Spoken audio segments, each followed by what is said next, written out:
Bienvenido a Rock and Joy, donde disfrutas de la escalada más allá del deporte. Rock and Joy, tu podcast de escalada, en el que hablamos de cómo sacarle más partido a tu actividad favorita, para todos los amantes del mundo vertical.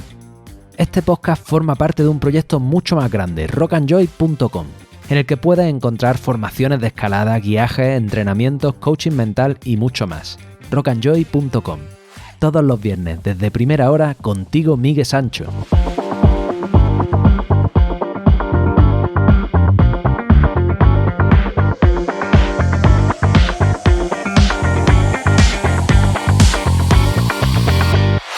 Muy buenas, te doy la bienvenida un viernes más, una semana más a Rock and Joy, tu ventilador este verano, tu podcast de escalada. El episodio de hoy está patrocinado por Petzl. No solo se trata de diseñar y producir el equipo más seguro y versátil posible, sino también de compartir y enseñar cómo usarlo. ¿Te acuerdas de esos papeles que venían con tu grigri o tu cuerda cuando los compraste? No, ¿verdad? Casi seguro que ni te los has leído. Desde Petzl se le pone mucha atención para hacer unos cuadernillos técnicos sencillos y eficaces, para que aprendas a usar el material de la mejor forma posible. Pero si no lo vas a leer, no te preocupes porque también están en otros formatos a tu disposición en la web.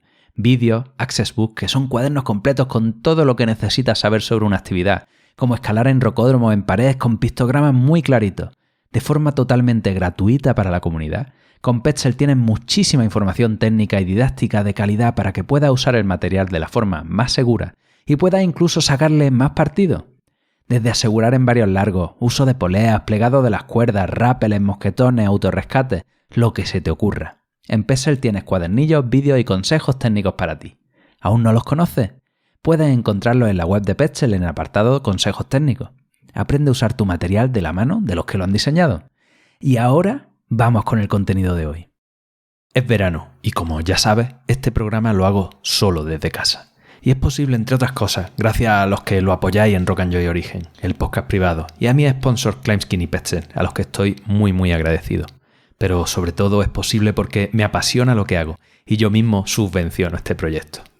Lejos de cogerme vacaciones, este mes de julio y gran parte de agosto estaré full time guiando por las montañas para volver con energía renovada. Pero no quiero dejarte sin contenido, así que te traigo las entrevistas que más te han gustado de esta temporada en formato veraniego, completas, para que las disfrutes fresquito allá donde estés, en tus desplazamientos o en tus ratos libres. Nada más, vamos con Eneko Pou y una entrevista sincera y profunda.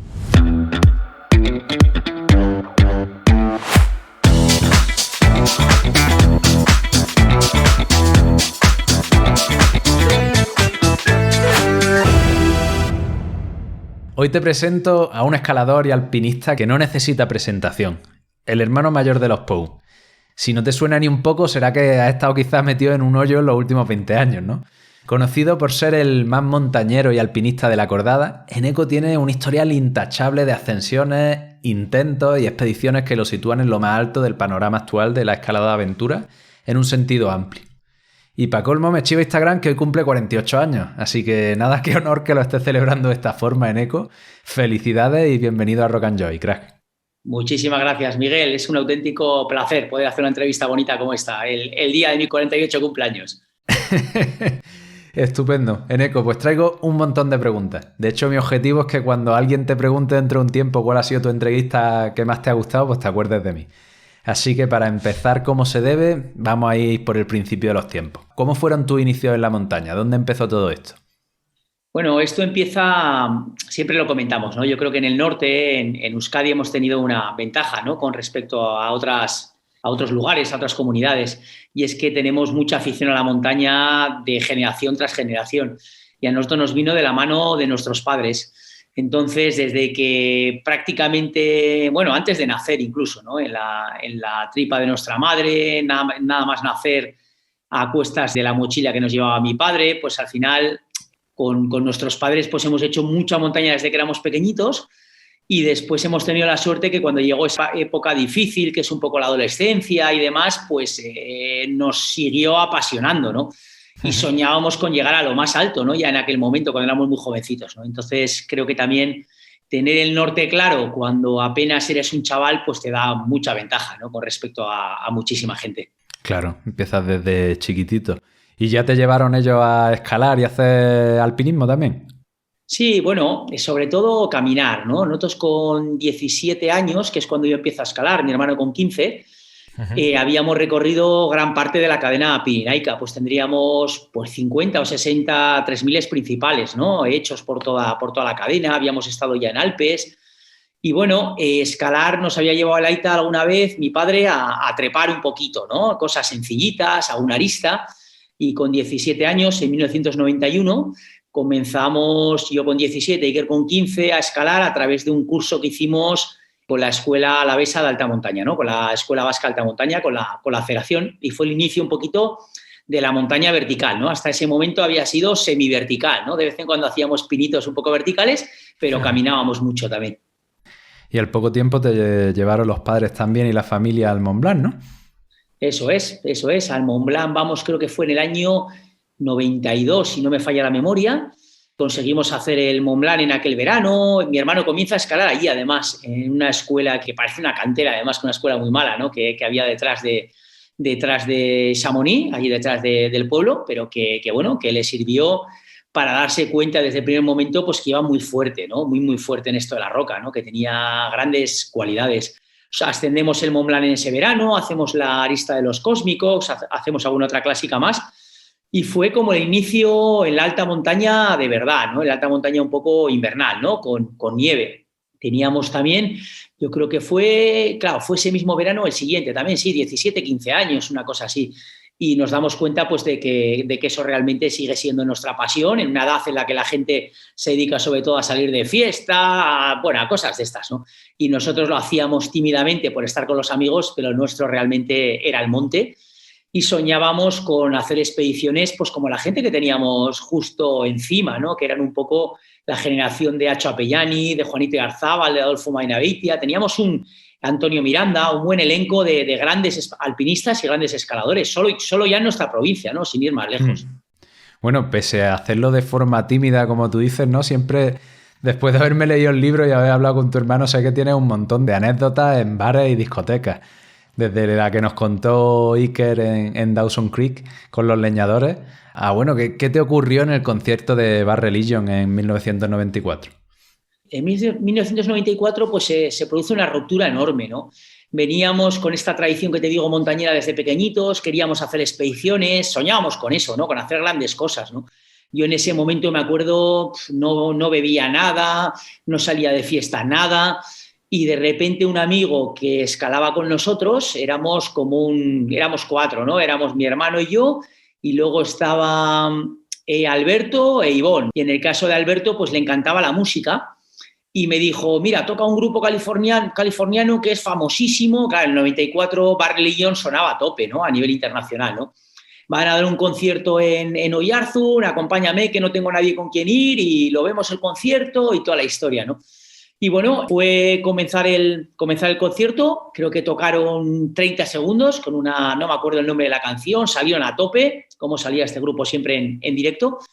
Y bueno, empezó a vibrar el suelo de la discoteca y nos fuimos todos para abajo, ¿no? Nos fuimos todos para abajo, se partió el suelo y caímos pues al sótano de abajo, unos 3 metros y medio más abajo, pues como 200, 300 personas. ¡Buah!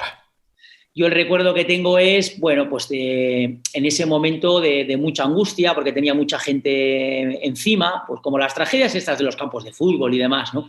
Tenía mucha gente encima, no podía respirar, sabía que me había roto algo, todavía no sabía qué, y cuando nos sacan de allí, acabamos en el hospital, pues bueno, yo tuve la suerte de que como iba totalmente sano, pues me pudieron operar esa misma noche, ¿no? Tenía doble fractura de tobillo, ¿no? Malleolo interno y externo.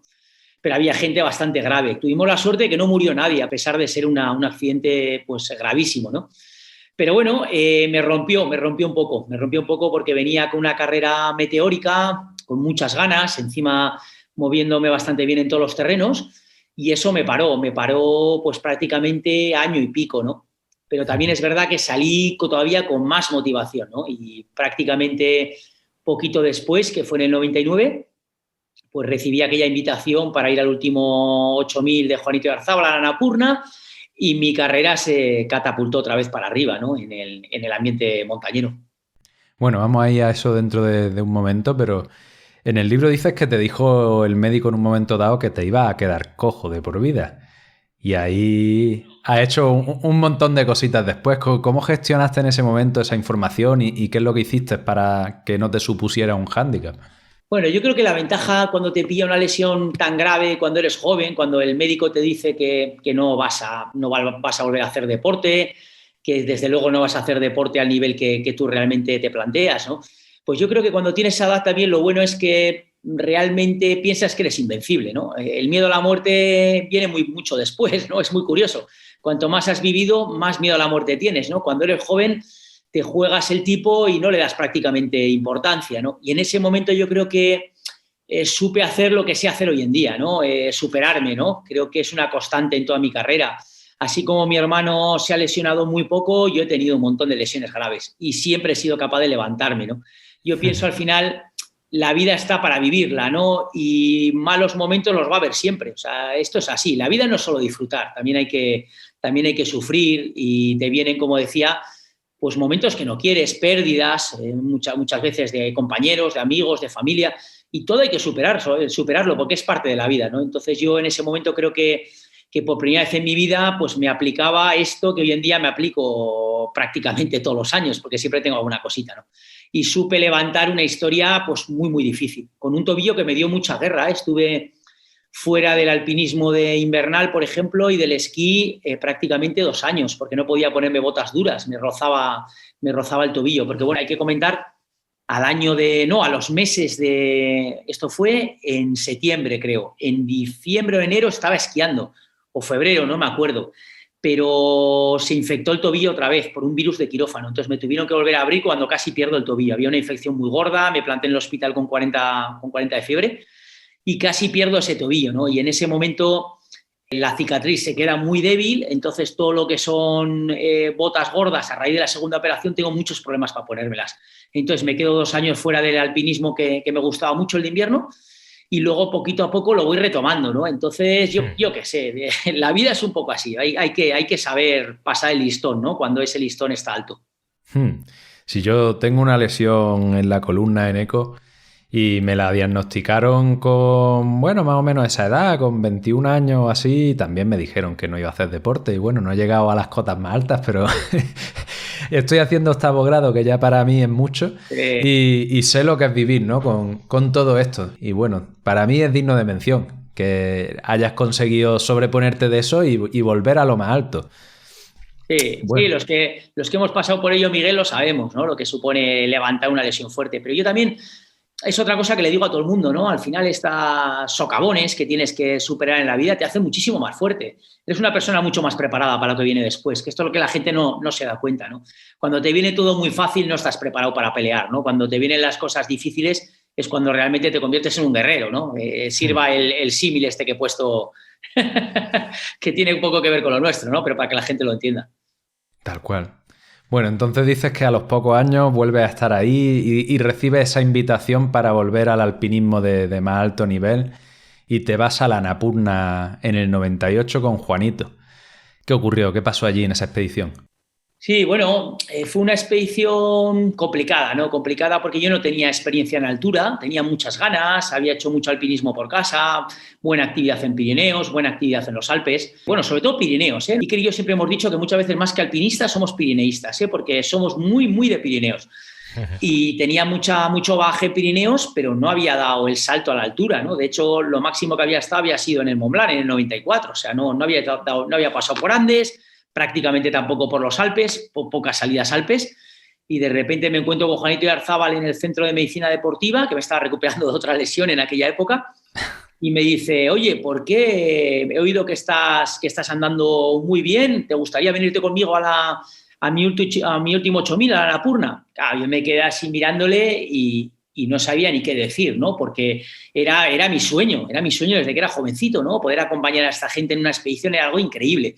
De hecho, yo soñaba con hacer una expedición de esas, pero no me imaginaba que iba a poder ir con ellos, ¿no? Con un equipo como el de Juanito Iarzábal capitaneando, Juan Vallejo, que hoy en día hacía muchos años a raíz de esa expedición, es uno de mis amigos de mi cuadrilla, ¿no? Venía Ferran Latorre, ¿no? Otro mito, ¿no? En el alpinismo catalán, ¿no? Y venía en este caso Jon Armentia como médico, ¿no? Entonces fue una cosa como muy bonita a la que no supe decir que no podía decir que no. Soñaba con visitar Nepal, con visitar una cordillera como la de los Himalayas. ¿Qué pasó? Que fue una expedición extremadamente dura porque ese cambio de Pirineos a 8.000 metros, pues a mí me pasó factura, porque fue una expedición súper rápida. Todos mis compañeros sabían que la Annapurna era una montaña muy peligrosa, por eso Juanito la había dejado para el final, ¿no? De hecho, tenía peor estadística que participar en la Primera Guerra Mundial, ¿no? Y en la Primera Guerra Mundial ya sabemos todos que en las trincheras murió todo Dios, ¿no? Pues en la Annapurna la estadística era aún peor que participar en la Primera Guerra Mundial. Entonces quisieron subirse a la montaña lo antes posible en el momento que dio oportunidad, pero eso supuso que estábamos haciendo el ataque de cumbre en 14 o 13 días desde que llegamos al campo base, ¿no? Ese campo base era un campo base aclimatación, ¿no? A 4.400, una aclimatación justísima para mí, ¿no? Y yo lo pagué, llegué hasta el campo de altura 7.400, no pude salir esa noche para cumbre. No te puedes imaginar lo que supuso eso para mí, a nivel anímico, psicológico, pero estaba con un edema cerebral gordísimo en el campo de altura y tuve que renunciar, no pude salir y a la mañana siguiente, de hecho, tuve a Juan Vallejo y a Fernando Latorre pegados a mis talones para conseguir salir de allí con vida, ¿no? O sea, yo creo que es la vez que más cerca he estado de no contarla, ¿no? Con un pie en este lado y otro pie en el otro. Wow. Bueno, si a eso le sumas que vienes de la lesión, que en ese año también habías tenido pérdidas de otros compañeros, debió ser una etapa durísima. ¿Cuáles fueron? Sí, una etapa muy dura, ¿no? Porque yo formé parte, en el año 99, cuando vamos a la Annapurna, ese mismo año me llaman para trabajar en un programa de la televisión vasca, de ETV, ¿no? De montaña, que hicimos con Pello Ruiz Cabestany, el ciclista que fue casi campeón de España de la Vuelta a España y demás, un ciclista muy famoso en la época, que era el que capitaneaba un poquito el programa, porque era la cara conocida, ¿no? Y estábamos otros 4 montañeros, yo era uno de ellos, el más joven, y se me sumó todo, ¿no? O sea, fue increíble, de no tener un patrocinador, nadie que te ayudase, a de repente tener 4 chaquetas de goletes diferentes para llevar, ¿no? La que me regalaba Juanito para el tema de la Annapurna, la que me regalaban en ETV, luego entré en el equipo nacional, ¿no? De jóvenes alpinistas, también me regalaron otra.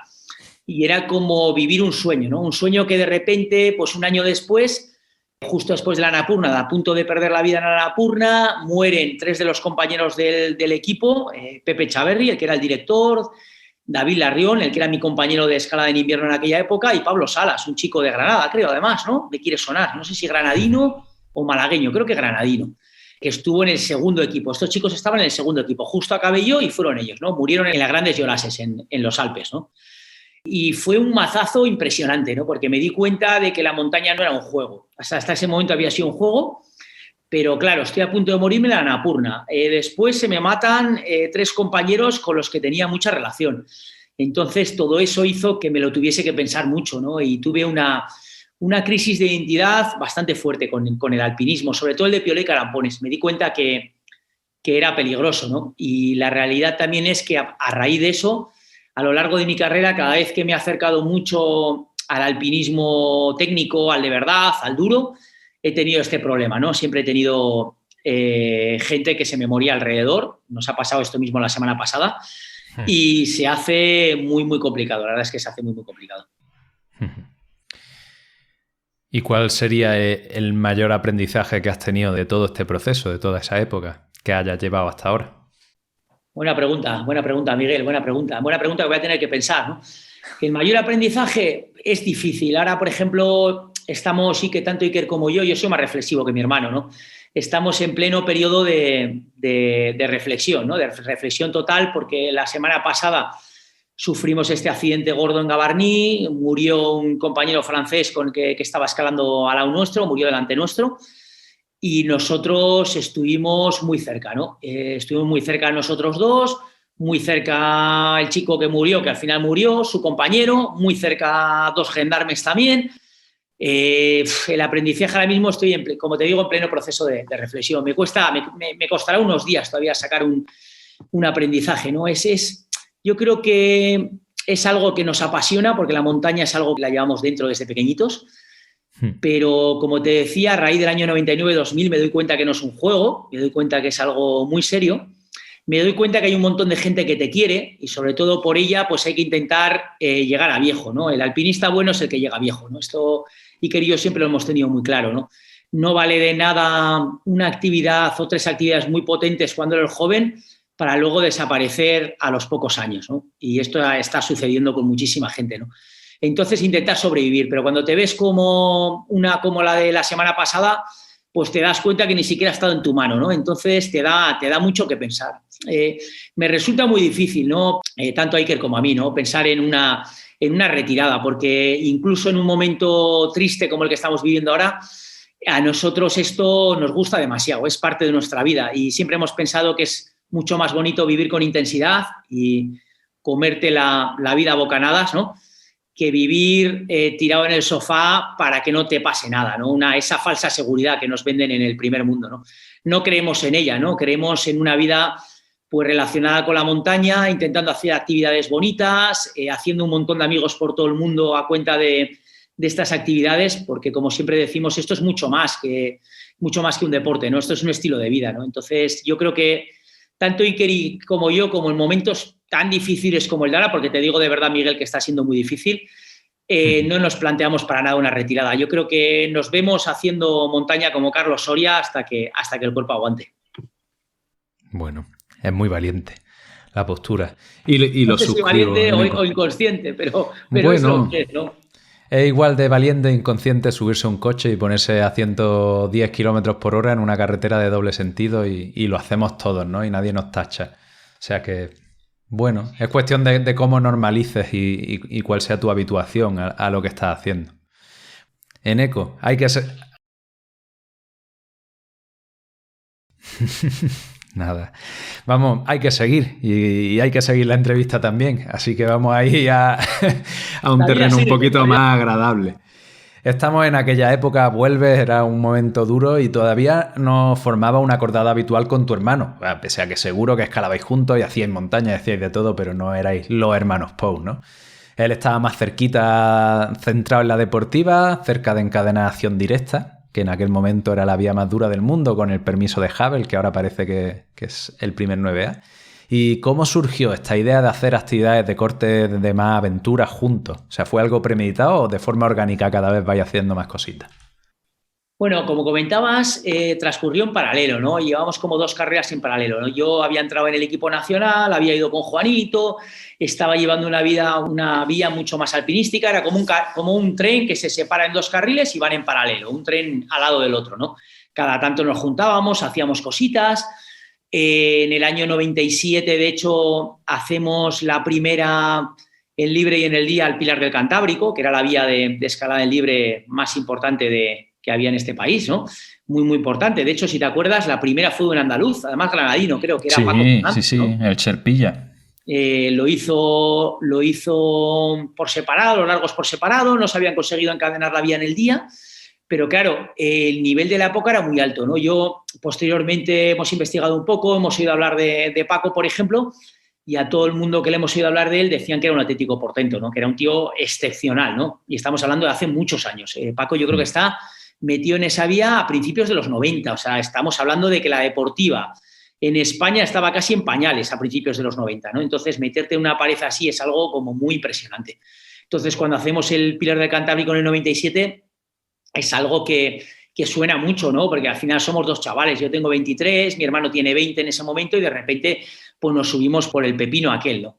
Pero claro, hay gente que les sorprendió, a nosotros no tanto, porque veníamos del monte, entonces era un poco la transición lógica, ¿no? Volver un poquito hacia las montañas. Y esto ocurre en el año 2000, mi hermano consigue acción directa, claro, coge y se sube con 23 años por la vía que toda su generación anterior no había conseguido repetir, ¿no?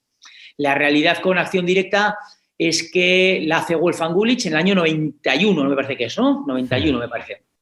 O 92, no me acuerdo muy bien. Creo que el 91 muere en el 92, me parece, ¿no? El accidente de coche, aquel desgraciado accidente de coche.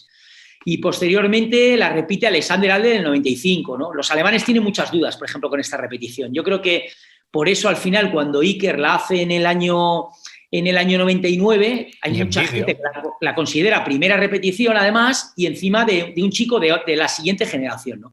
Entonces fue algo muy sonado, ¿no? Pero en ese momento también hablo con mi hermano, tuvimos una conversación muy interesante, porque nos fuimos justo después de conseguir esa acción directa, nos fuimos al Yukón canadiense con una expedición a las inescalables, una montaña, Monte Proboscis, una montaña, una pared de 900 metros, 850. Nos fuimos con al filo de lo imposible, ¿no? Y fue algo como muy chulo, muy montañero, muy escalador, pero también muy montañero, muy de aventura. Y hablé con él a la vuelta y le dije, tío, has conseguido con Acción Directa el tope realmente que se puede hacer ahora mismo a nivel mundial, a nivel de deportiva. No se puede hacer realmente, pues quizás Hubble, como decías tú, ¿no? Pero Acción Directa era el top, ¿no? A nivel mediático, a nivel de reconocimiento, a nivel de dificultad. Le dije, has conseguido esto, ¿por qué no formamos equipo? Intentamos hacer escalada y alpinismo de aventura a la vez que conseguimos también vivir de esto, ¿no? Que es una cosa muy complicada en este país cuando no son con actividades que sean relacionadas con montañas de 8.000 metros. Nosotros hicimos de buque rompehielos con todo el tema de la escalada, ¿no? Es bastante evidente, ¿no? Y bueno, y así fue como nos fundimos en esa cordada que ahora se conoce como la cordada de los hermanos Poe. Qué bueno. El primer gran proyecto que acometéis juntos es la realización de una gran ascensión en cada uno de los 7 continentes.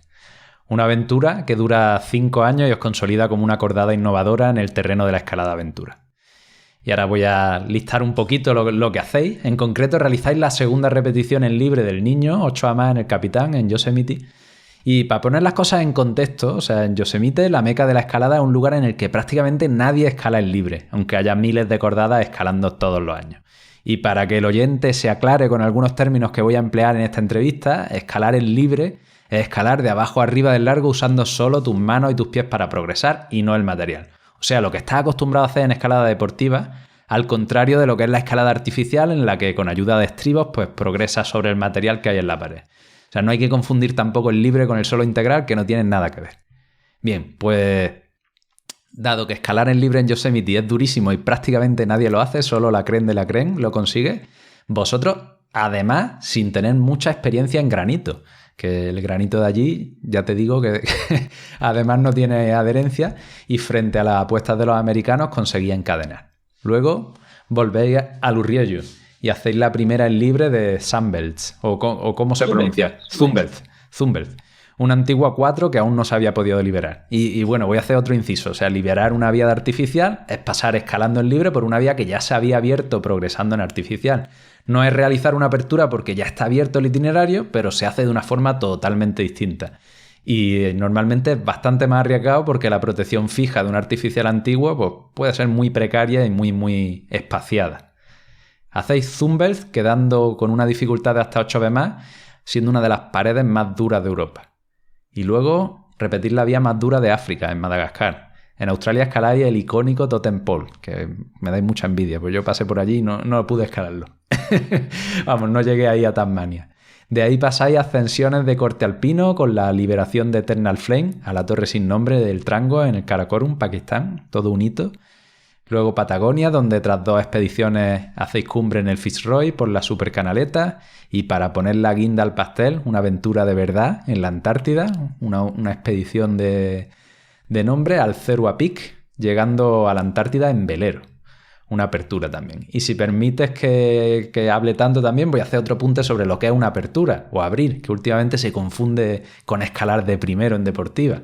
Y no hay algo que me toque un poco más las narices. Una apertura es entrar desde abajo a un itinerario virgen por el que nadie ha pasado antes, con toda la incertidumbre de si se podrá pasar o no, sin saber previamente la calidad de la roca porque nadie la ha tocado. Es realmente la quinta esencia de la aventura en la montaña, de la roca. Es pasar por donde antes no se había pasado y contarlo al mundo. Eso es abrir. Bueno, hecho este repaso en eco y estos apuntes para poner en contexto las ascensiones diferentes que habéis hecho, me gustaría que escogiera una de estas expediciones de estas 7 a la que más cariño le tengas y me cuentes en detalle cómo fue, cuándo empieza, cómo conseguís llegar allí, cómo conseguís fondos, cómo se desarrolla. Bueno, mira, te voy a hacer un resumen muy rápido, ¿no? De las sensaciones un poco de las 3, ¿no? O sea, te voy a redirigir la pregunta. Como los políticos casi, Miguel, como los políticos. Mira, la primera, ¿no? En el caso de Yosemite, ¿no? Como bien estás contando, cuando nosotros llegamos a hacer la segunda repetición mundial de la Vía del Niño en Yosemite, esta vía contaba solo con la apertura de los hermanos Hoover, buena apertura, primera en libre, porque van más o menos por North American Wall, ¿no? Sería como liberar un antiguo artificial también, ¿no? Después vienen, al poco tiempo, casi de seguido, lo hacen Leo Houlding y un compañero, que todavía tenían, los Hoover habían marcado, porque esto a la gente le interesará, es curioso, ¿no? Habían marcado en todas las secciones difíciles con espadadrapo el número de free en que iba, en las fisuras. Nosotros todavía, años después, nos encontramos a un espadadrapo que ponía número 2. Flipa. Sí, los Hoover han sido siempre, son alemanes, ¿no? Bávaros además, y gente muy organizada y muy bueno. El tema que se dice los alemanes no es por casualidad, no es verdad, ¿no? Y entonces, cuando repiten Leo Houlding y compañía, tienen todo esto marcado. Nosotros cuando vamos ya unos años después, porque la vía creo que se había hecho en el 97, ya no encontramos prácticamente nada de esto, ¿no? Entonces, yo creo que fue una extensión muy meritoria, porque era la primera en libre al capitán a nivel nacional, era la primera que se hacía. Prácticamente nadie en aquella época escalaba en libre en el capitán. O sea, estamos hablando, ahora mismo todo el mundo está probando un montón de vías, pero en aquella época yo creo que había como 4 o 5 ascensiones en libre al capitán, no había más, o sea, había muy, muy poquito, ¿no? Y sobre todo lo comentabas antes, no teníamos experiencia en granito. Entonces, al final, creo que sin tener experiencia en granito, hacer una vía como esa, pues a la gente que no lo haya probado, que lo pruebe, porque se va a dar cuenta que es como el Roland Garros y el Wimbledon. Al final juegas con una pelota, juegas con una raqueta, pero uno es tierra batida y el otro es hierba, y normalmente la misma persona no gana las dos, ¿no? Pues esto en montaña es como muy parecido, ¿no? Y luego vino Sumbels, ¿no? Sumbels en el quisimos poner de manifiesto lo que suponía el Pico Urriello, el Naranjo de Bulnes, la importancia que tenía a nivel mundial, ¿no? Y a nivel internacional, ¿no? Y porque nadie lo conocía. La realidad es que esta vía es del 2003, estamos a 18 años. 18 años sin repetir, 19 años sin repetir. No se ha vuelto a repetir esta vía en libre, ¿no? ¿Y porque no se ha intentado? ¿Porque es muy dura para el grado? ¿Porque es muy precaria? Es muy precaria. No creo que sea muy dura para el grado, porque, por ejemplo, el largo de 8B+ es uno de los que mejor protegido está, pero tiene varios pasos muy largos de envergadura que a mi hermano le costarían seguro más que a cualquier persona más alta. Entonces, no creo que sea más dura de grado para una persona alta, probablemente no lo sea, pero es expuesta. Seguros muy viejos, material muy precario, tienes que escalar mucho. Y yo creo que la sociedad no ha ido por ahí, ¿no? La sociedad se ha deportivizado, pero no ha ido hacia la aventura, ¿no? Hemos ido totalmente a lo contrario, ¿no? Entonces yo creo que por eso está sin repetir. Pero es una ruta muy impresionante que yo creo que con la gente fuerte que nos está saliendo se debería cometer en cualquier momento, ¿no? Después de un mes vino Madagascar. En Madagascar hicimos la primera en libre a Bravo-les Filles, una vía capitaneada por Lynn Hill. Y, bueno, una extensión muy bonita también, una ruta de 8B+, de 600 metros, ¿no? África nos marcó un poquito... Granito también, totalmente. La alegría de la gente, sobre todo. Más que por la escalada, lo que disfrutamos con la gente. Fue muy, muy bonito. Y luego el totem pole que decías tú, ¿no? Lo más estético del proyecto con diferencia, ¿no? Ese pirulo que se levanta a 70 metros del mar, ¿no? Es una auténtica maravilla. Todo el mundo entiende que te quieras subir ahí. Es como subirse a un árbol bonito cuando eres pequeño.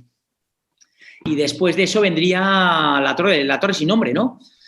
Hicimos una ascensión preciosa a la Torre sin nombre, una montaña de 6.300 metros, primera expedición que organizábamos nosotros solos.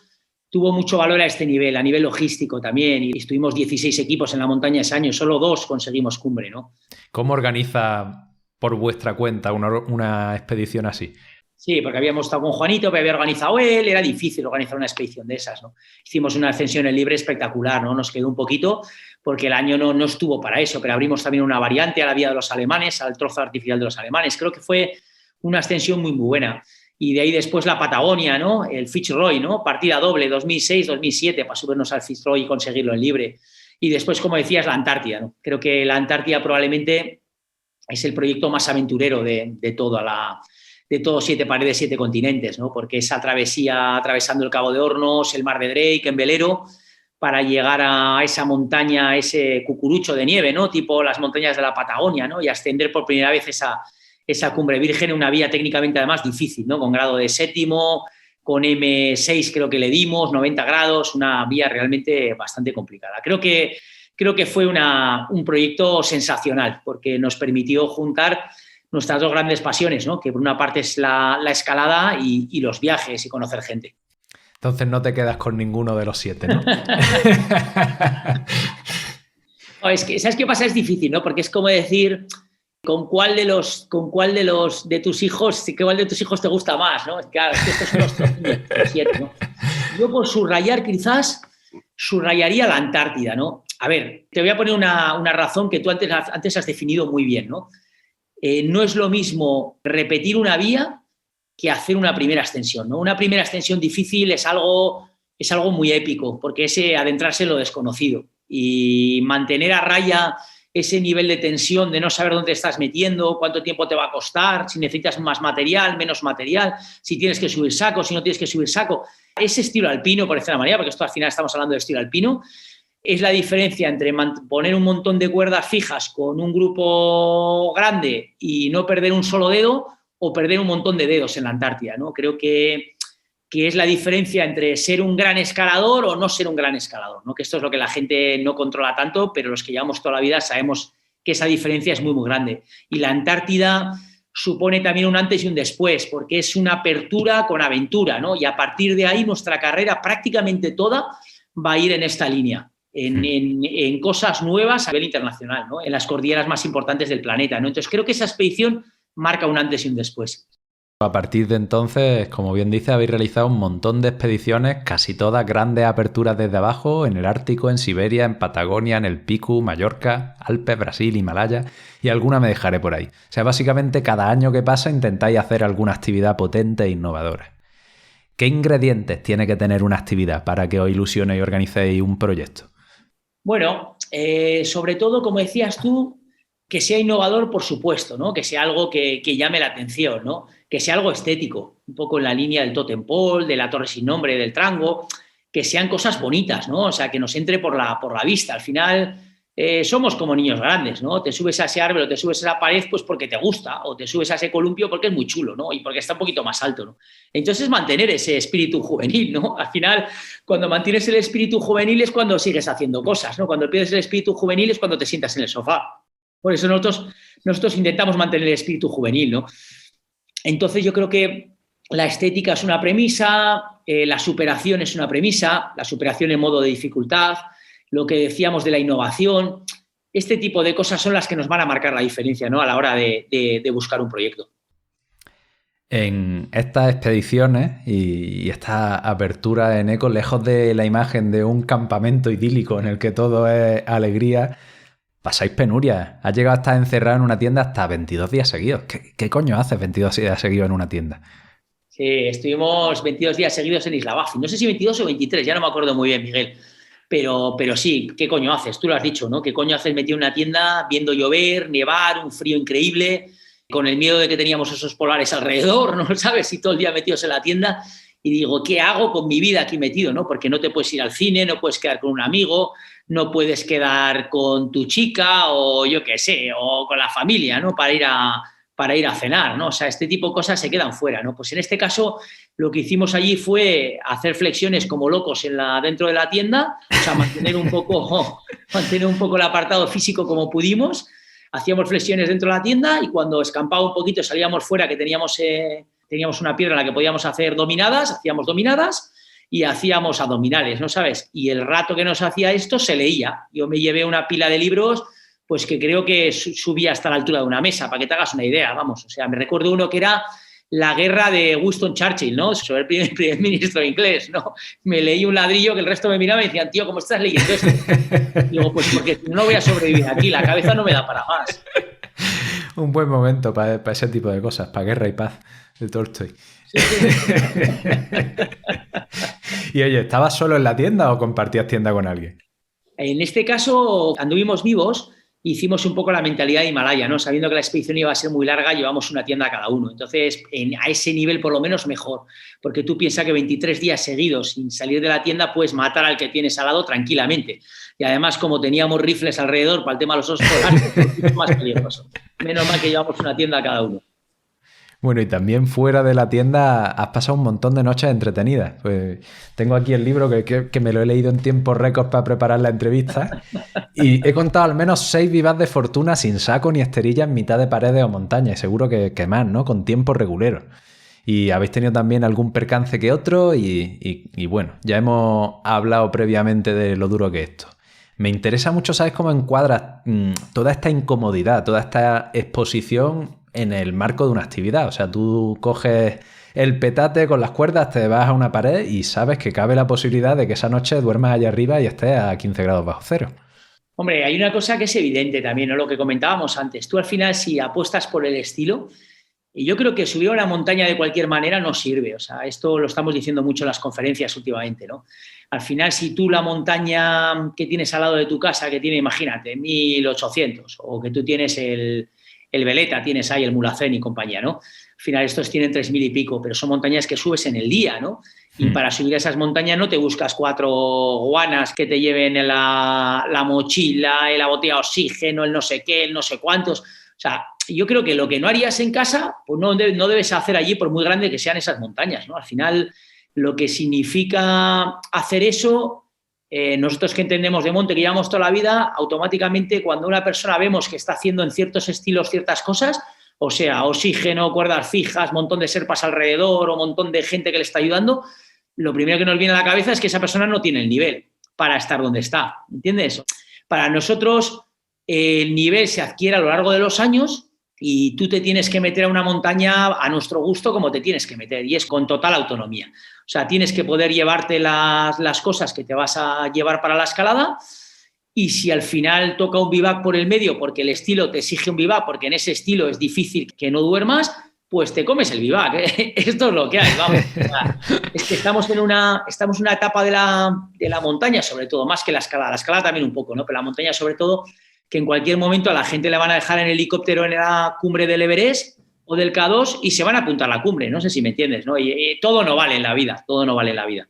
Pues desgraciadamente la gente que está haciendo esto, la gente que tiene dinero, la gente que tiene medios y la gente que tiene más altavoz, ¿no? Pero una mierda es una mierda. Y como decía un amigo el otro día, un compañero alpinista mayor que nosotros, catalán, decía chatarra es chatarra, ¿no sabes? Y hay mucha gente que se la pueden colocar, pero nosotros no, ¿no? Al final sabemos perfectamente lo que es poniendo el símil, la comparación, lo que es un cuadro de Picasso y lo que es un Van Gogh y lo que son copias del cuadro de Picasso y de Van Gogh, ¿no? Y cuando encima las copias son malas, pues aún mucho peor. Ey, ¿aún no conoces Climbskin? Sus productos son uno de mis grandes aliados para la escalada. Un kit que no puede faltar en mi mochila. Porque si dedico tiempo y esfuerzo en prepararme, en entrenar, comer bien y descansar mejor para ir a darlo todo en los proyectos, lo último que quiero es que la piel suponga un freno en mi escalada. Y es ahí donde entra Climbskin. Tienen un non-stop kit Welcome Pack, súper fanático, con crema regeneradora para la piel, gel de silicio orgánico para descargar la musculatura, el increíble esparadrapo que es lo mejor que he probado jamás, en serio, con un corta uñas preciso, una lija de madera y un fingercillo. Y todo esto envuelto en un neceser resistente súper chulo que siempre tengo en la mochila. Una pasada para llevar contigo a todas partes que tienen de oferta en la web y que además, por ser oyente de Rock and Joy, te puedes llevar aún más barato, introduciendo el código JOY, J-O-Y en mayúscula, en el checkout de su web. No te olvides, climbskin.com, climb de escalada y skin de piel, tú juntito.com y el código JOY, J-O-Y en mayúscula. Eneco, habéis realizado ascensiones rompedoras tanto en nieve, en hielo y en roca. Y si bien en roca es donde realmente habéis sobresalido como Cordada, que hace actividades muy, muy rompedoras, muy por encima de su época, sin embargo, en los relatos que hace siempre los apuros y las grandes aventuras suceden en el terreno alpino. ¿Qué tiene la montaña que te llama tanto sabiendo que las posibilidades de sufrir y el riesgo son mucho mayores que en la roca?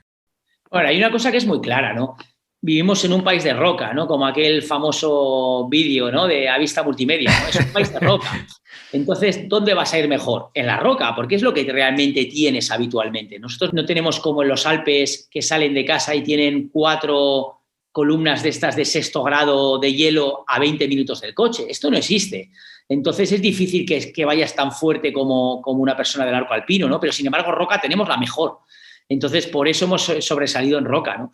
Pero está claro que las grandes aventuras las vives en montaña, ¿no? Porque la incertidumbre es muchísimo mayor. En el momento que tú le metes nieve, hielo y demás, eso se cae. O sea, eso no es perenne.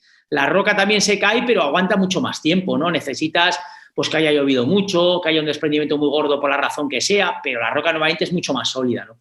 Y en el caso de la nieve, el hielo y demás, es algo que cambia de un día para otro. Entonces, la aventura que te encuentras ahí, pues normalmente es muy grande. Yo creo que Iker y yo nos podíamos haber quedado tranquilamente toda nuestra carrera en el mundo de la roca, ¿no? Porque al final, como dices tú, sobresalimos en el mundo de la roca. El caso de mi hermano, sobre todo, ya como Cordada, hemos hecho cosas yo creo que son muy sobresalientes, pero el caso de mi hermano es espectacular, ¿no? O sea, yo Yo he escalado con los mejores escaladores del mundo, 10 años para arriba de mi edad, 10 años para abajo, y no tengo ninguna duda de que mi hermano es uno de los mejores de la historia, no de su generación de la historia, porque es un tío que lleva haciendo expediciones desde el año 2000 y sigue haciendo grados estratosféricos. Estamos hablando de un tío tocado con la mano de Dios directamente para la escalada. Pero lo cierto es lo que te decía, ¿no? Creo que salir de la zona de confort, de tu zona de confort y seguir creciendo en la montaña y seguir creciendo en lo personal es muy importante. A mí me recuerda esto un poco a Kilian Jornet, por ejemplo, también, ¿no? A Kilian hay gente que le quiere mucho, hay gente que le critica más por el tema del crono, la velocidad, tal. Bueno, hay una cosa que es indudable, ¿no? Para mí es indudable, ¿no? Era el mejor atleta de montaña del mundo, con mucha diferencia, y el tío no se queda ahí, ¿no? De repente coge y da el salto a la montaña, ¿no? En el estilo este de velocidad, si quieres, pero bueno, que es el suyo, ¿no? Es en lo que realmente se mueve, ¿no? Y la última vez lo estuvimos defendiendo por esto, ¿no? Porque nosotros apreciamos mucho esto, o sea, dices, hostia, eres el amo en tu especialidad, pero tienes las narices de salir de ahí y meterte en una cosa que sabes que estás mucho más expuesto a todos los niveles, ¿no? Y eso es muy meritorio. Bueno, yo creo que también es lo que le dará mérito y pondrá las cosas en su sitio con vosotros y con tu hermano, que no me cabe duda. Yo he escalado con él hace poquito y lo he visto cómo se sigue meneando, madre mía. Muchas veces, Eneco, para alguien que no esté acostumbrado a esto de la escalada de aventura, y entonces voy a aprovechar este altavoz que tengo para ponerlo en contexto, puede ver los números y decir, bueno, si es solo 7C, sabes que yo llevo 5 años escalando y hago 7C. ¿Cómo es realmente abrir un 7C en una situación en la que tienes que gestionar totalmente la incertidumbre, ser autosuficiente? A lo mejor llevas 4 días porteando petates súper pesados para llegar allí, llevas no sé cuántos días en una tienda comiendo mal. ¿Cómo se siente eso frente a hacer una vía deportiva? No tiene nada que ver, ¿no? Últimamente nos está pasando mucho con el tema de los grados, ¿no? Y bueno, ya lo sabes tú, porque tú eres escalador de hace muchos años también. La importancia que se le dan a los grados ahora es muchísimo mayor de la que se le daba antes, ¿no? Antes intentábamos, bien, todos queríamos hacer 8, a ver si nos entendemos, ¿no? Pero no nos volvíamos tan locos por si esta vía es o no es, ¿no? Ahora el mundo de la escalada es mucho más competitivo, ¿no? O sea, la gente va mucho más detrás del número que detrás de las sensaciones que se consiguen escalando, ¿no? Que es lo que en nuestra generación yo creo que en líneas generales tenía muy claro, ¿no? O sea, al final una vía vale lo que vale por la vía, no por el grado. No sé si nos entendemos. O sea, es bonita o no es bonita, te llena o no te llena, ¿no? Todos caemos en los números, ojo, no voy a salir yo aquí diciendo cosas que no son, todos caemos por los números, pero creo que ahora está más deportivizado, por lo tanto es más competitivo, ¿no? A este nivel, incluso la roca, no ya las presas de colores, la propia roca. ¿Qué pasa con esto ahora? Que cuando abrimos una ruta de aventura, la gente no ve todo esto que hay alrededor. Te voy a poner el ejemplo ahora de la zona que hemos abierto los 2 últimos años en Perú, ¿no? Esta zona del Cerro Tornillo, que es una zona espectacular, ¿no? Espectacular. Estamos abriendo unas vías increíbles a montañas de alrededor de 5.000 metros, ¿no? Entonces, si ves la última grabación de Leire, por ejemplo, Leire es una vía que le dimos una dificultad de 6B, ¿no? Pero la realidad es que tú vas a escalar 6B si entras a primera hora de la mañana a 5 grados bajo cero, sin seguros, ¿no? O sea, tienes un parabol en el primer largo y ya no se repite ningún otro parabol en el resto de la vía y todo va a fríes, ¿no? Entonces la gente cuando te ve un croquis así dice, joder, yo me puedo subir por ahí también. Claro, lo que estás teniendo en cuenta es la aproximación hasta 4.000 y pico metros, que ya te deja muy desgastado, con todo el peso, la aproximación de la tienda, de comer mal durante los días que estás escalando en esa zona, de comer mal en tienda, a subir al pie de vía, a hacer la vía sin prácticamente seguros, a buscarte la vida por la bajada, porque tampoco están prácticamente montados o son rapeles de fortuna. Todo esto al final es un añadido muy grande que al que viene solo de la deportiva le cuesta mucho entenderlo, pero que la primera vez que va a hacer una vía de estas, si consigue no matarse, lo entiende con mucha facilidad. Sí, no creo que sea en Perú, será en Galayo. Y sí, entenderá que los cuartos y los quintos son otro rollo. Bueno, en expediciones remotas como en el Ártico y en la Antártida, donde ya no es solo todo esto, sino que no tienes posibilidad de un rescate o de una retirada rápida, pues realmente estás en un lugar dejado de la mano de Dios. ¿Cómo se gestiona esa soledad? ¿Cómo te preparas mentalmente para algo así, para saber que tienes que ser totalmente autosuficiente? Bueno, es muy difícil de preparar porque siempre te cuelas, ¿no? En el caso del Ártico, pues me está viniendo a la mente la expedición del 2012. a Isla Baffin y nos quedamos sin comida durante casi 20 días, ¿no? O sea, fue un gran hermano aquella expedición al final, ¿no? Porque logísticamente es muy difícil saber. En este caso no sabíamos cuándo nos venían a recoger los inuit, porque habíamos entrado con trineos de nieve por un fiordo de 100 kilómetros, pero teníamos que esperar a que se deshelase entero para que nos sacasen en barca, ¿no? Entonces eso podía ser X días, ¿no? En la Antártida te pasa un poco lo mismo. Tú sabes cómo entras con el velero, pero no sabes si ese velero se va a ir a pique. O sea, con la gente que fuimos, por ejemplo, era su tercer velero y los 2 anteriores se habían ido para abajo. O sea que el tema era muy serio, ¿no? La realidad es que es difícil de gestionar. La realidad es que hay momentos en los que se pasa muy mal, pero la realidad también es que son las aventuras de tu vida. O sea, cuando tú sales de estas aventuras, esto es lo que se queda grabado aquí dentro en el corazón, ¿no? Es lo que marca la diferencia, porque te sientes mucho más que escalador. Te sientes casi como, salvando las distancias, porque aquella gente era titánica, ¿no? Pero como los exploradores de final del 19, principios del 20, ¿no? Toda esta gente que exploraba el Ártico, la Antártida, que hacían expediciones increíbles. Pero os digo, salvando las distancias, porque nuestras expediciones son de máximo 2 meses y medio, y esta gente cuando se perdía llegaba a estar 3 años tirados ahí en el Ártico. Ya te digo. Siguiendo con el tema de la gestión mental, Eneco, que es algo que me apasiona, en el Cerro Torre, tras una currada monumental, un montón de horas subiendo, estabas en tu terreno alpino y como bien dices, pues ya sabéis bien a quién le toca qué en vuestra cordada, ¿no? Llegas a un largo de la cima y te encuentras con un hongo de nieve y hielo desplomado que te está diciendo que por ahí no se puede pasar. Y en una primera instancia crees que no vas a poder, pero finalmente, tras descansar, te dispones a hacerlo.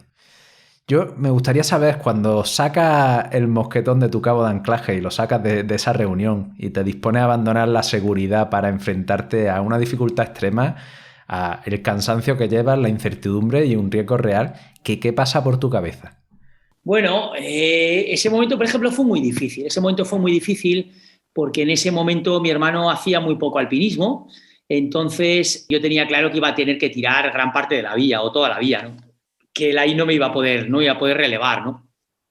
Entonces, para cuando llego ahí, llevamos una paliza infinita. Nos habíamos levantado a las 2 de la madrugada, pues llegamos ahí creo que a las 3 de la tarde, para que te hagas una idea. O sea, o 4 de la tarde, llevamos muchísimas horas escalando, ¿no? Muchísimas horas escalando. Y encima, a pesar de que yo soy un poco el alpinista de la cordada, en ese momento, en el 2013, es mi momento de máximo apogeo con la escalada deportiva, ¿no? Un año después es cuando hago 8C, hago mi máximo nivel, estaba haciendo 8 a vista, conseguí hacer 8 a vista en ese momento. Entonces no estaba haciendo demasiado alpinismo, estaba tratando de coger nivel en escalada para poder seguir a mi hermano. O sea, ese era el objetivo de ese momento, ¿no? Cuando surge esa expedición fue una casualidad. Hacía muy buen tiempo en la Patagonia, nos empezaron a llegar noticias de que las ventanas de buen tiempo se sucedían una detrás de otra y dijimos, tío, esto hay que aprovecharlo, ¿no? Y encima el Cerro Torre parecía que estaba en condiciones. Entonces nos fuimos allí sin prácticamente entrenamiento aeróbico. Llevaba varios años, por ejemplo, sin escalar en Gavarní, sin hacer hielo serio, ¿no? Y me encuentro con que me voy a pegar el largo más difícil de mi vida a 1000 y pico metros del suelo y ya desmontado y sin prácticamente energía, ¿no?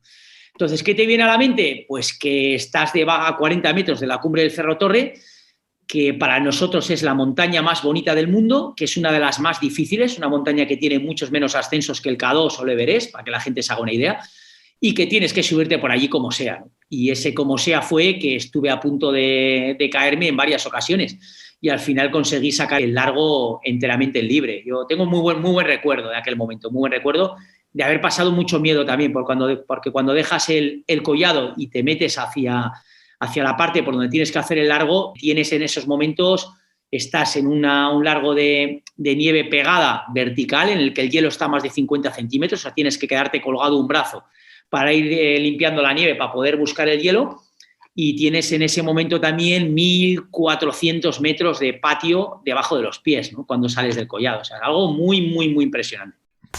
¿Pudiste meter algún tornillo ahí? Al principio muy mal, porque es un largo que pasas normalmente muy mal asegurado. Claro, pensar lo que decimos, ¿no? Que llevas escalando más de 12 horas, creo que como 14 horas para cuando llegamos ahí.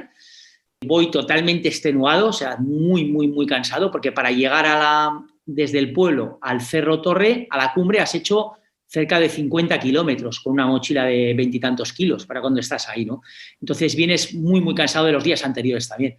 metes lo que puedes, que es muy poco, y sobre todo blindas la cabeza, ¿no? Blindas la cabeza, o sea, blindas la cabeza en el sentido de que yo creo que eres consciente de que es uno de los grandes momentos de tu vida. Y en los grandes momentos de tu vida, Miguel, no se debe fallar. Eso es lo que suelo pensar yo cuando tengo algo importante a punto, ¿no? Yo suelo decir que en escalada deportiva, cuando he pasado la sección difícil de una vía que voy al máximo nivel, bien sea vista, bien sea ensayado, sobre todo ensayado, cuando sabes lo que te queda, y sabes que todavía queda una zona que tienes que aguantar y que mucha gente se te cae de cabeza, ¿no? Esas zonas que mucha gente, ay, que me he patinado, que no te has patinado, que no te ha podido la cabeza.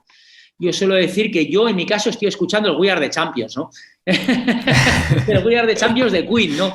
Que no suena pretencioso, ¿no? Pero yo creo que si hay algo que Iker y yo tenemos muy fuerte, sobre todo yo, porque Iker también tiene la fuerza, yo no tengo tanta fuerza, es la cabeza, ¿no? Yo soy muy fuerte de cabeza, o sea, en esos momentos me vengo arriba. Y me digo, tío, estás aquí, es el momento de tu vida y aquí hay que salir por arriba, ¿no? Grande, grande. Muy bien, Eneco, vamos a pasar a un ámbito un poquito más liviano. Anécdotas después de toda esta vida en la montaña seguro que tienes a montones. ¿Cuál es la más divertida? ¿Qué es lo más cómico que te ocurrió en una expedición? Lo más cómico que me ha sucedido en una expedición, déjame pensar, porque momentos divertidos ha habido muchos, ¿no? Iker y yo, de hecho, buscamos momentos divertidos, ¿no? Somos alpinistas que le quitamos barro a la dureza del alpinismo, o sea, intentamos quitársela, ¿no? Pero ahora no me viene a la mente. ¿Tú te acuerdas de alguno del libro o no? Yo es que ahora estoy en memoria. En el libro tienes unos pocos. Vamos, pero ya no sé cómo fueron de divertidos en concreto. Luego suenan divertidos, ¿no? Allí en Groenlandia, digas, si te partes la cara con un inuit, pues borracho. Sí. Es verdad, sí. Sí, nos metimos a un salón de estos del oeste, estábamos ahí en la última frontera de la civilización, ¿no? Son pueblos de esos que la primera semana de septiembre tienes 10 grados bajo cero y nieva, ¿no? Entonces el sábado a la noche, pues en el salón del pueblo, cuando digo salones, estos de los vaqueros, estos que se abren con puerta corrediza, entras dentro y tienes un grupo tocando música en directo, un montón de inuís totalmente borrachos, los mal llamados esquimales, ¿no? Un montón de leñadores de estos grandes también borrachos, y de repente tu amigo que lleva un mes y pico de expedición y quiere divertirse, pues se acerca a una chica rubia que tienes por allí, ¿no? Y en ese momento tú estás viendo la película y le dices, tío, no hagas eso porque nos van a matar, ¿no? En esos sitios no hay que llamar la atención, en los sitios que son frente a la civilización.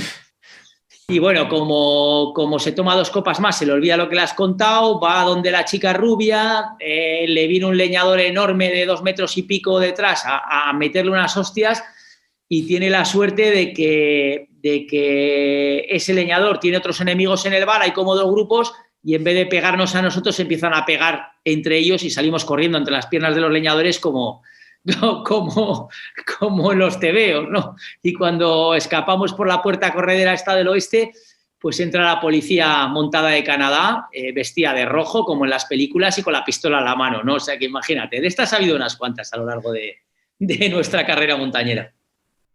Casi más peligroso eso que subirse por la pared a veces. Muchísimo más peligroso, muchísimo más peligroso. Bueno, Neco, me gustaría ahora pasar a preguntas de corte un poquito más general sobre vuestra manera de escalar y de concebir la montaña y la aventura. Algunas cositas ya las hemos ido tocando, aunque sea de forma tangencial.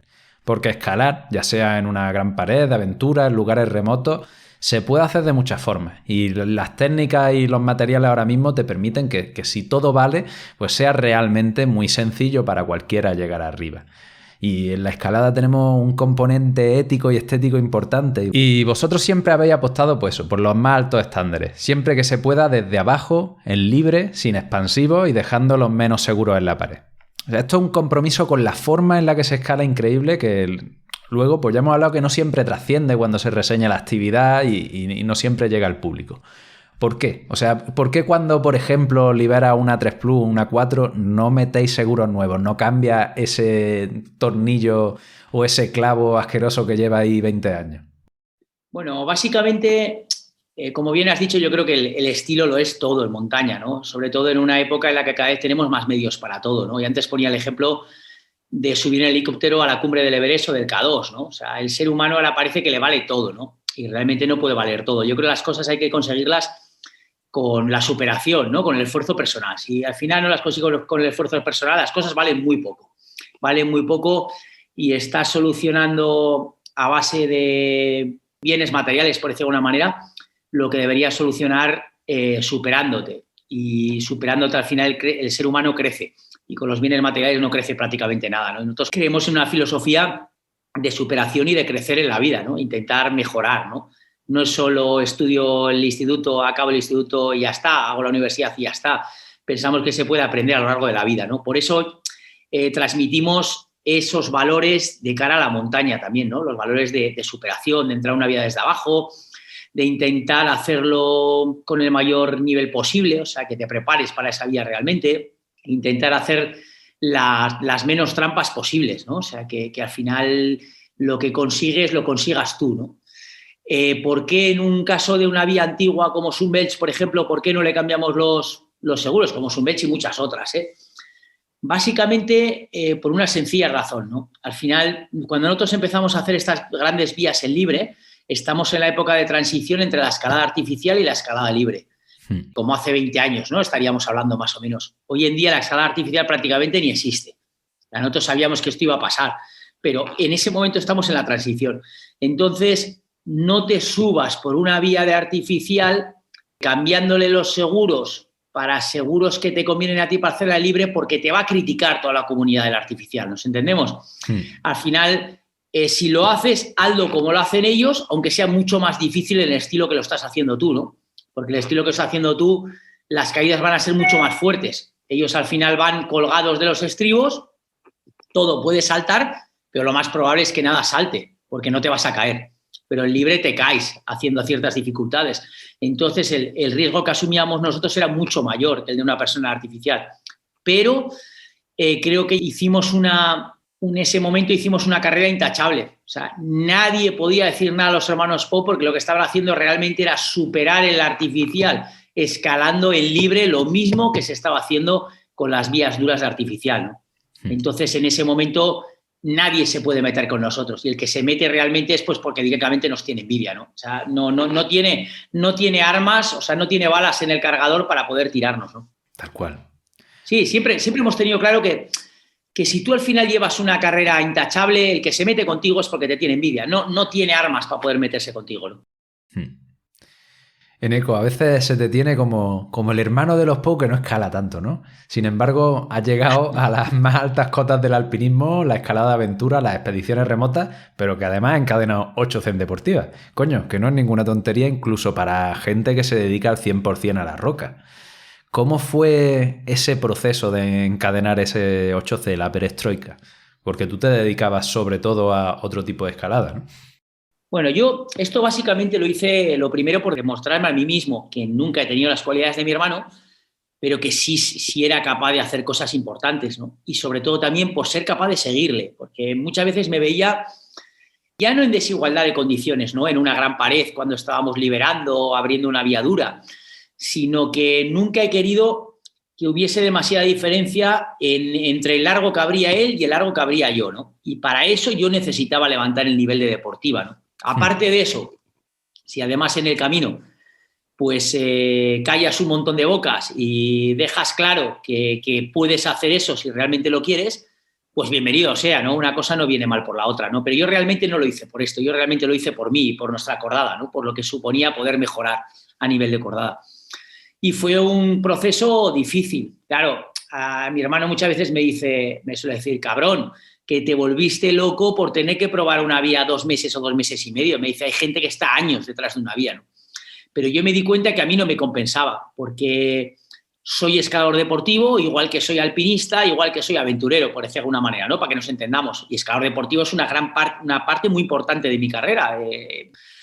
Pero no tengo la mentalidad del escalador deportivo de me meto debajo de una vía, le doy tropecientos mil pegues y cuando acabo con esa me meto en una variante de esa misma que es un plus más, ¿no? Yo no sirvo para eso. Lo aprecio porque sé en su justa medida lo que vale tener la cabeza para hacer eso, pero yo realmente no valgo por eso. A mí no me compensa. Yo además dentro de la escalada, si tengo que elegir modalidad, soy un escalador a vista 100%. O sea, a mí me gusta ir a vista, me gusta escalar a vista, y cuando de repente me caigo en una vía, me pasó el otro día, ¿no? En Mallorca, me caigo en una vía y la hago al segundo pegue, me dice un amigo, joder, qué guay, segundo pegue, tal, no sé qué. Y yo le digo, sí, estoy contento. Le digo, pero yo quería hacer la vista, tenía una sola oportunidad y la he desaprovechado, ¿no?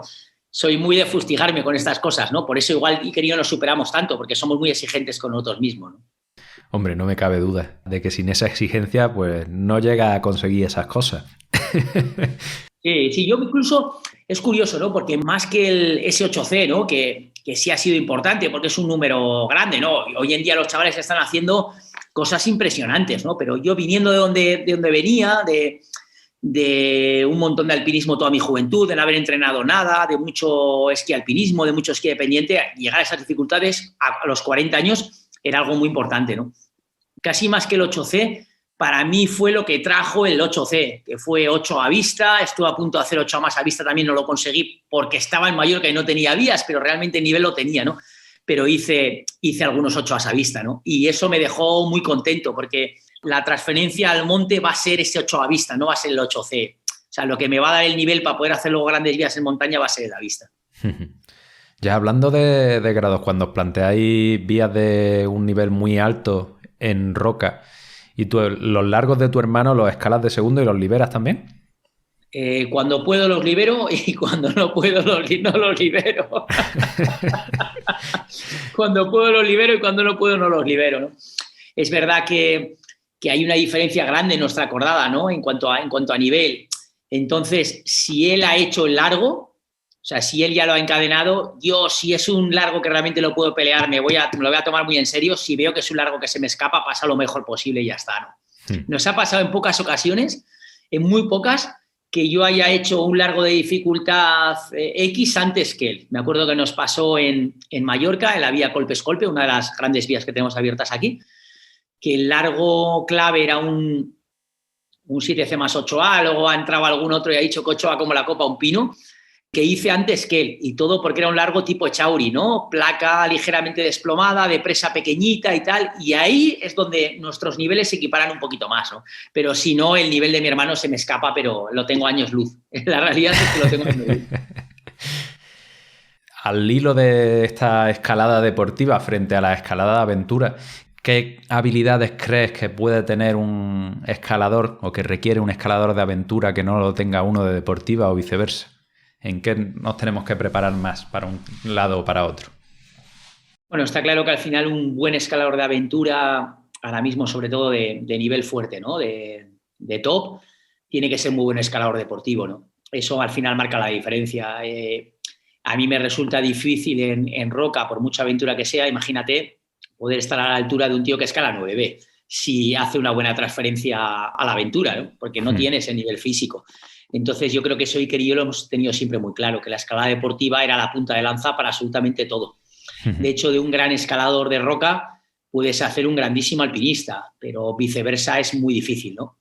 Entonces yo creo que es un poco la base. ¿Y qué tienen que tener básicamente? Bueno, al final en deportiva, tú por muy fuerte que estés, en una entrevista que le hacíamos hace poquito a Ana Belén Argudo, nos decía que había probado un poco de pared de aventura ahí en la zona centro y que sabe que había quedado alucinada de lo que le podía costar hacer un quinto o un sexto fácil, ¿no?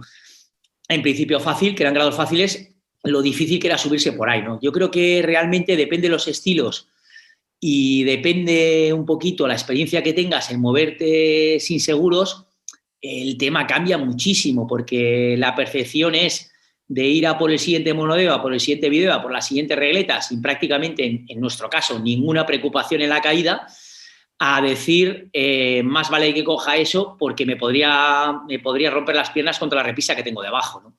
Yo creo que esa percepción de peligro personal lo cambia absolutamente todo, ¿no? O sea, lo cambia absolutamente todo porque la cabeza tiene que ir blindada. Y si la cabeza en deportiva es un tanto por ciento altísima, Gulich decía que era 50-50, ¿no? Cabeza, fuerza. Para mi gusto es muchísimo más. Porque tú al final puedes tener un escalador que pese un montón de kilos, que esté sobrepasado y que tenga cabeza, que se puede subir, no se va a subir por un octavo, a ver si nos entendemos, pero te puede hacer vías muy buenas. Y un escalador que esté muy fuerte que tenga mucho miedo no te hace 7B, ¿no sabes? Porque va acojonado, ¿no? Entonces yo creo que la cabeza todavía es más importante. No es atletismo ni es ciclismo, no se trata de dar pedales, ni se trata de agarrar una presa detrás de otra, es que tienes caída, eso es lo que marca la diferencia en la escalada. Y si esa caída puede tener consecuencias malas o consecuencias fatales, pues el juego ya es totalmente diferente. Totalmente. ¿Cuáles serían los grandes aprendizajes de tu carrera como montañero y las grandes cagadas? Grandes aprendizajes, creo que cuando estás al límite, en situaciones al límite, se aprende muchísimo, porque aprendes de ti mismo. Ves cómo reacciona tu cuerpo, tu mente, cuando estás percibiendo un peligro real, ¿no? Y las grandes cagadas probablemente estar donde no toca cuando no toca, ¿no? Esas son las grandes cagadas. Y en montaña cada tanto se cometen de estas, ¿no? O sea, de decir, vale, después de visto, ¿no? Pero de decir, no he acertado, no tenía que estar en este lugar porque las condiciones de la nieve, del hielo, de lo que sea, no eran las condiciones adecuadas para estar ahí, ¿no? Y creo que es una de las características de los grandes accidentes en montaña, que estamos en el lugar que no hay que estar en el momento que no toca, ¿no? Es así, ¿no? O sea, los accidentes suelen venir porque has salido de fin de semana, ese fin de semana tienes claro que las condiciones no son del todo buenas, pero como son los 2 únicos días que tienes libres, pues estás metido en el marrón, ¿no? Y esto nos pasa a todos, incluido a los que vivimos de ello y tenemos mucha experiencia. Creo que muchas veces el nervio, las ganas y la motivación nos puede. No hemos hablado de Orbayu en esta entrevista porque hay muchísimas actividades que habéis hecho, no se puede hablar de todas en 1 horita y media, 2 horas. También hablé con tu hermano, pero vamos, sin duda, para mí una de las ascensiones más reseñables y una vía que ha puesto al pico allí en el mapa internacional y que tiene mogollón de gente detrás todos los años. Y en uno de los últimos vídeos que ha salido por ahí ha parecido que la han modificado. ¿Qué es lo que ha pasado aquí? Bueno, el otro día estuvimos con Víctor Sánchez.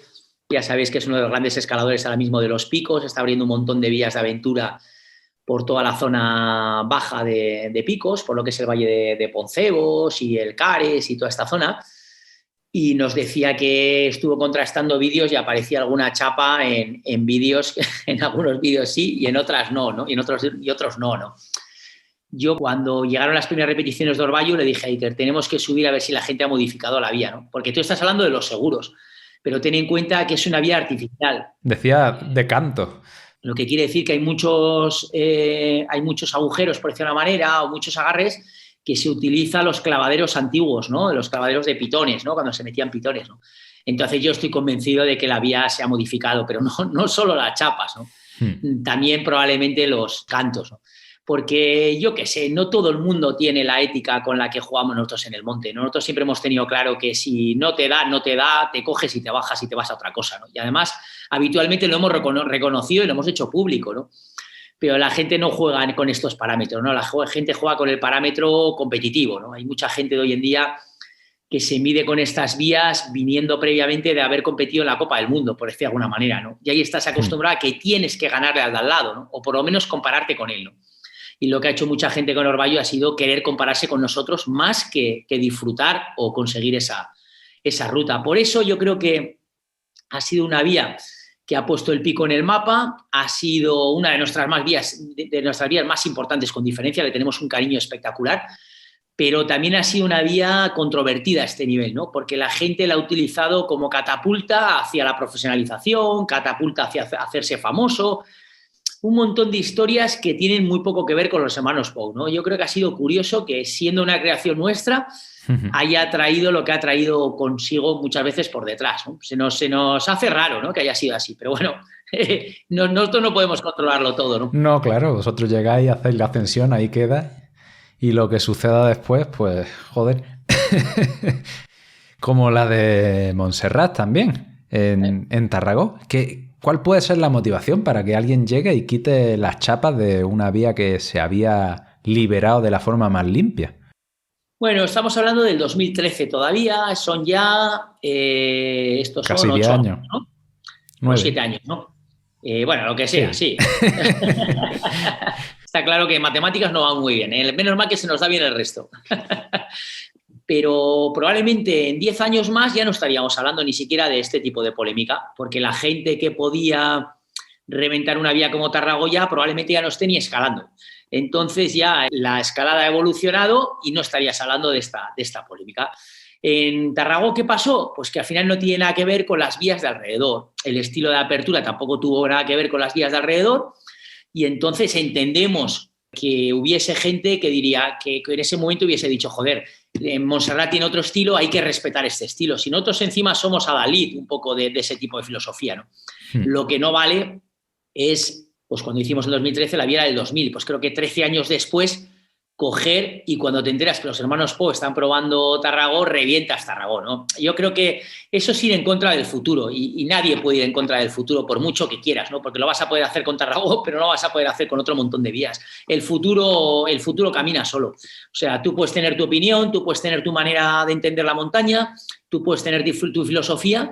La mía, personalmente, estoy muy contento por la evolución de la escalada deportiva, una evolución espectacular hacia los grandes números. No estoy tan contento por toda la competición que llega, competitividad que llega con eso y porque quizás la gente con esas grandes cualidades no está sabiendo trasladar eso a las montañas, que es a mí lo que me gustaría ver. Pero, Miguel, lo respeto totalmente y de hecho admiro, el otro día estábamos en esta entrevista con Ana Belén Argudo y admiro la cabeza, las ganas, la motivación por seguir subiendo el nivel. En el caso de ella, además, el femenino, ¿no? Que es una cosa muy bonita, ¿no? Que creo que tenemos que estar todos muy satisfechos. Brutal ver el vídeo de esta chica, ¿eh? En el Calvario del Sicario. Como si no le costara, macho. Qué barbaridad. Bueno, en este caso, yo creo que esto nos da también para que haya terreno de juego para todos, ¿no? Porque si toda la gente que está empezando a escalar y que está entrando a esto se dedicara a la deportiva y luego a los varios largos y luego a la aventura, pues realmente se quedaría sin aventura porque perdería el concepto. Y bueno, quizá la belleza y lo especial de las actividades que hacéis, porque yo me limito a la escalada clásica y poco más, aunque también me gustaría hacer mis pinitos en alguna otra cosa, es que siempre va a ser especial. O sea, una actividad de ese estilo siempre va a ser difícil, siempre va a ser reseñable. Da igual el tiempo que pase. Va a ser igual de duro. Sí, es verdad, es cierto. Pues para ir cerrando las charlas, que está siendo fantástica en Eco. Muchas gracias. No me has contado, Miguel, no me has contado si te gustó o no te gustó el libro, que esto también nos interesa a modo de feedback. A mí me ha encantado. Personalmente. Bueno, me lo he tragado vilmente del sábado a hoy para poder sacar cositas de la entrevista porque nunca tengo la suerte de poder tener un libro para el que documentarme, ¿no? Y ya que lo tengo, pues joder.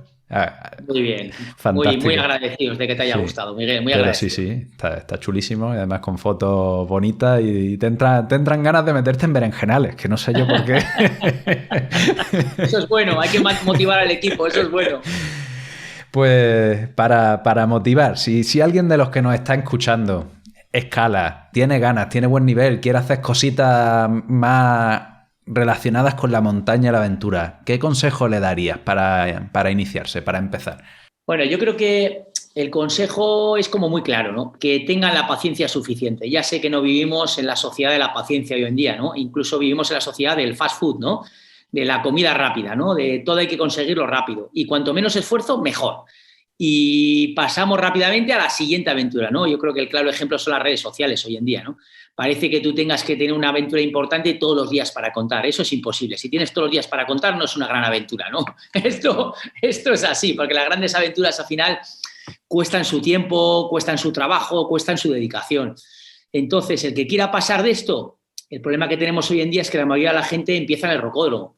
Entonces ya solo hacer la transición a la deportiva le cuesta. Pero hacer la transición de la deportiva a la aventura pues todavía es mucho más difícil porque necesitas muchos más conocimientos. La gente te ve un vídeo, te ve una actividad, te ve el libro, te ve las fotos y dicen, joder, yo quiero estar ahí también, ¿no? Pero estar ahí al final son 48 años de carrera, ¿no? Que son los años que cumplo yo hoy, ¿no? 48 años de carrera son realmente estar ahí, ¿no? O sea, una dedicación total y absoluta, ¿no? Una vida dedicada a eso, ¿no? Yo no digo que haya que estar una vida, ¿no? Pero la realidad es que si nosotros con la experiencia que tenemos todavía nos ocurre como la semana pasada, que sin querer nos jugamos la vida en Gavarní, pues imagínate una persona que ni siquiera tiene la experiencia, ¿no? Yo creo que La montaña es seria, la escalada de aventura es seria y conviene dar los pasos poco a poco. Y si hay que ir 4 grados por debajo de lo que habitualmente haces, vas 4 grados, ¿no? Lo importante realmente es la seguridad y disfrutar de la actividad. Bueno, ¿nos cuenta un poquito en qué andáis metidos ahora, qué es este proyecto de los 4 elementos? Sí, este es un proyecto que se nos ha quedado un poco colgado, ¿no? Con el COVID, ahora la guerra de Ucrania, a ver si también nos deja ir a algún sitio, ¿no? Está siendo un poquito desastre, ¿no? Pero está claro que al final nuestro proyecto, comparado con la pandemia del COVID o la guerra de Ucrania, pues tiene la importancia que tiene, seamos sinceros, ¿no? Es la importancia personal que tiene para nosotros, ¿no? Pero se ha parado 2 años pues porque tenía que ser así, porque no se podía ir a ningún sitio, ¿no? Es un proyecto que relaciona cada uno de los elementos de la Tierra con una escalada. Hicimos la primera en el 2017 abriendo una vía que llamamos AUPA 40, porque Iker cumplía 40 ese día, además, en la Patagonia y en la aguja de la Guillaumet. Después, ese 2017 también estuvimos en verano en la Amazonía, donde abrimos una cascada de agua preciosa relacionada con el agua, en la selva amazónica, en Perú. Y luego en el 2018 hicimos el pirulo aquel precioso, el tótem aquel precioso, la aguja aquella preciosa que salía de la selva en Sao Tomé y Príncipe, en África. Y ahora nos queda el elemento tierra, nos queda el último que se nos quedó colgado hace 2 años y que trataremos de finalizar este año, porque realmente es un proyecto muy bonito, es un proyecto muy bonito a nivel estético, a nivel visual, y además se han abierto 3 vías muy, muy bonitas, muy chulas también. ¿Y tenéis sitio ya para este? Pues andamos dándole vueltas porque nos hemos echado atrás ya con 3 sitios diferentes por problemas con el COVID primero, ahora con temas relacionados con el tema de la guerra y seguimos buscando a ver si encontramos un sitio que pueda ser atractivo sobre todo, que no tenga nada que ver a nivel estético visual con los anteriores y que podamos abrir alguna vía bonita, por supuesto. Claro. Bueno, Eneco, en muchas de estas expediciones vais acompañados de un videógrafo, un amigo vuestro, y sé que en las proyecciones que hacéis vais poniendo cositas. ¿Estas proyecciones, estos vídeos, se pueden ver pagando en algún sitio? ¿Los tenéis puestos en algún lugar? Pues de momento no. La gente puede buscarnos todo lo que tenemos en internet, ¿no? Yo creo que a través del canal de YouTube, sobre todo, ¿no? En Hermanos Pou. Somos Hermanos Pou en Twitter, Facebook, Instagram, Twitch y en el YouTube. Y en el YouTube está la mayoría de los vídeos. Pero lo que damos exactamente en las proyecciones no lo van a encontrar tal cual, ¿no? Te tienes que dejar también material, ¿no? Un poco inédito para poder enseñarle a la gente que viene a las proyecciones, porque si lo cuelgas todo en internet, mal asunto. Pero bueno... Es verdad que nuestra intención es colgar cada vez más, ¿no? Hemos empezado ahora con el canal de Twitch y la idea es un poquito seguir comunicando y seguir colgando cosas que la gente no ha visto, aunque tengan años, aunque sean cosas ya más antiguas, seguir compartiéndolas. Yo creo que también la comunicación es parte importante de nuestro trabajo, pero también es una cosa que nos gusta hacer. Creo que atraer gente a la montaña, a las actividades de montaña, es bonito porque... sin quererlo van a conseguir tener una vida mejor, ¿no? Que es la que tenemos todos nosotros a través de esta gran pasión, ¿no? Entonces yo creo que esto es bonito transmitirlo. Bueno, te ha quedado una cita ahí redonda, ahí aglutinando esto. Eneco, tengo una pregunta que sé que me va a decir, guau, es que tengo muchos niños, no me puedo quedar con uno, pero es la que le hago a todo el mundo. Entonces, si tuvieras que quedarte con uno de tus niños, con una de tus actividades, ¿cuál sería y por qué? Joder. Es que es muy difícil, esta pregunta es muy, muy difícil. Joder, es muy difícil esto. Es que me tienes que dar 2 o 3, por lo menos. Porque... Bueno, dime 2 o 3, venga. Mira, a nivel de roca, Orbayu, sin lugar a dudas. Hemos hablado de ello y creo que estamos muy orgullosos de esta línea porque es espectacular y encima asciende a nuestra montaña más querida, ¿no? El Pico Urriello en la Jogún es nuestra montaña más querida. Es la que más actividad hemos hecho, la que más queremos. Entonces creo que Orbayu es una vía clave en nuestra carrera que nos deja muy contentos, ¿no? Esto a nivel de roca, ¿no? A nivel de alpinismo, mira, es curioso porque me quedaría con el Cerro Torre. Y digo que es curioso porque no abrimos vía nosotros, repetimos la vía de Loraño y Dileco, ¿no? Entonces no abrimos vía y normalmente me suelo fijar en las vías que sí abrimos, pero... por el tipo de ascensión, porque es una de las vías de hielo más chulas del mundo, porque la montaña para nosotros es la más bonita y porque es una de las más difíciles, quizás me quedo con esa foto en la cumbre del Cerro Torre que creo que nos marcó a los dos.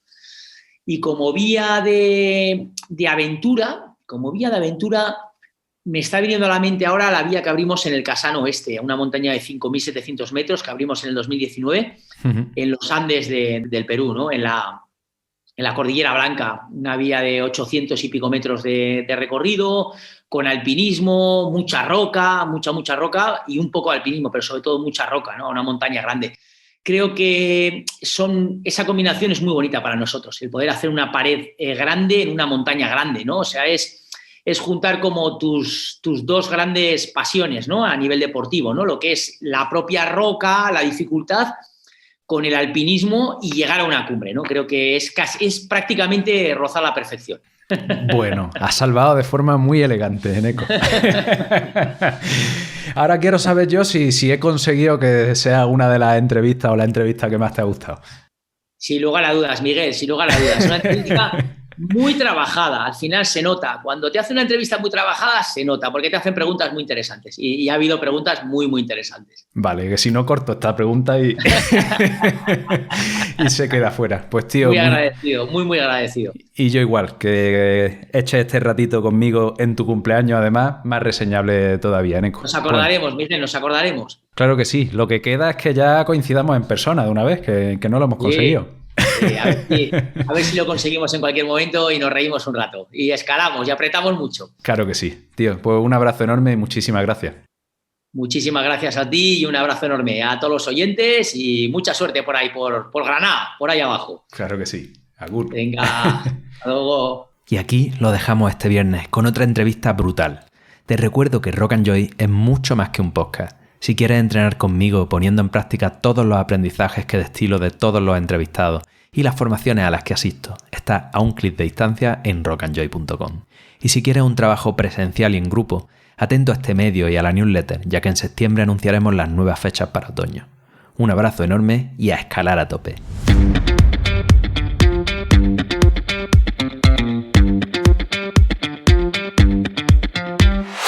¿Te ha gustado este episodio? Puedes escuchar muchos más capítulos exclusivos en Rock and Joy Origen, el podcast privado en el que cada martes te traigo una nueva herramienta, un nuevo aprendizaje directo a tu móvil, además de los episodios de Rock and Joy por adelantado.